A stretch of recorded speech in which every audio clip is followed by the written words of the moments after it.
Hello बच्चों, तो आप प्रश्न को देखते हैं। चंद्रमा का व्यास पृथ्वी के व्यास का लगभग 1/4 है। चंद्रमा का आयतन पृथ्वी के आयतन की कौन सी भिन्न है, यह हमें ज्ञात करना है। तो दिए गए प्रश्न की मुख्य अवधारणा की बात करें तो बच्चों यहाँ पर हम देखेंगे गोले का आयतन। तो गोले का आयतन का सूत्र क्या होता है? तो 4/3 गुनी पाई आर क्यूब। तो इस मुख्य अवधारणा की सहायता से बच्चों हम दिए गए प्रश्न को हल करेंगे। बच्चों देखो, प्रश्न में क्या बोला गया है? तो चंद्रमा का व्यास, तो यहाँ पर हम मान लेते हैं, माना चंद्रमा का व्यास को स्मॉल डी तथा पृथ्वी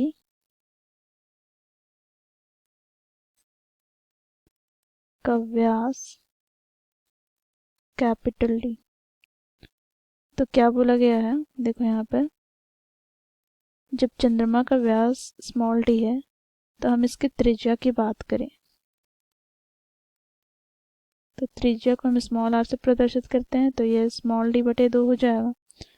अब पृथ्वी का व्यास की बात करें तो यह कैपिटल डी है, ठीक है। तो यहाँ से बच्चों हम पृथ्वी की त्रिज्या ज्ञात करें तो यह हमें क्या प्राप्त हो जाएगा? तो कैपिटल आर बराबर कैपिटल डी/2।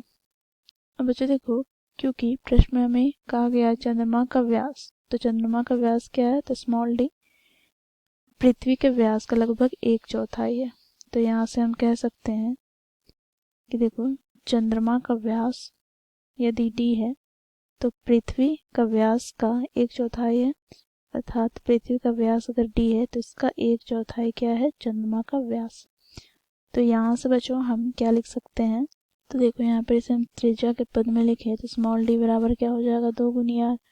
और यहाँ पर कैपिटल डी के बराबर क्या होगा? तो 2 गुनी कैपिटल आर। तो यहाँ से हमें प्राप्त क्या हो जाएगा? तो यहाँ से हमें प्राप्त हो जाएगा बच्चों, देखो, स्मॉल डी अर्थात 2 गुनी आर बराबर कैपिटल डी अर्थात 2 गुनी कैपिटल आर बटे में 4। 2 से 2 कट जाएगा तो यहाँ से हमें प्राप्त हो जाएगा क्या? स्मॉल आर बराबर कैपिटल आर बटे 4, ठीक है। अब बच्चों इसके आयतन का हमें भिन्न ज्ञात करना है, अर्थात हमें यहाँ पर अनुपात ज्ञात करना है। तो यहाँ से हम लिखेंगे चंद्रमा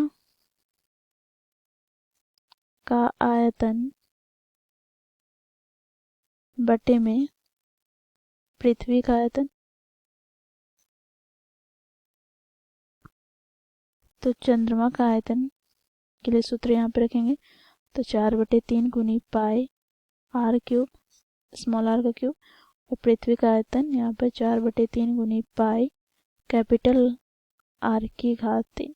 यहाँ पर बच्चों देखो 4/3 से 4/3 कट जाएगा, पाई से पाई कट जाएगा, तो यहाँ से हमें प्राप्त हो जाएगा स्मॉल आर की घात 3 बटे यहाँ पर कैपिटल आर की घात 3, ठीक है।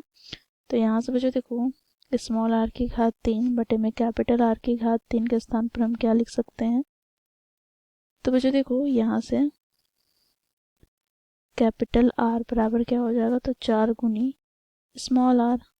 तो यहाँ से हमें प्राप्त हो जाएगा 4 गुनी स्मॉल आर की घात 3। अब यहाँ पे स्मॉल आर की घात 3 बटे में 4 की घात 3 गुनी स्मॉल आर की घात 3। तो स्मॉल आर की घात 3 से स्मॉल आर की घात 3 कट जाएगा, तो यहाँ से हमें प्राप्त क्या हो गया? तो 1 बटे में बच्चों देखो 4 की घात 3 अर्थात 4 चौके 16, 16 चौके 64। तो यहाँ से हमें प्राप्त हो गया अनुपात इन दोनों का 1/64। तो इस प्रकार बच्चों हम लोगों ने मुख्य अवधारणा की सहायता से दिए गए प्रश्न को हल किया। आशा करती हूँ आप लोगों को ये प्रश्न समझ में आया होगा। धन्यवाद।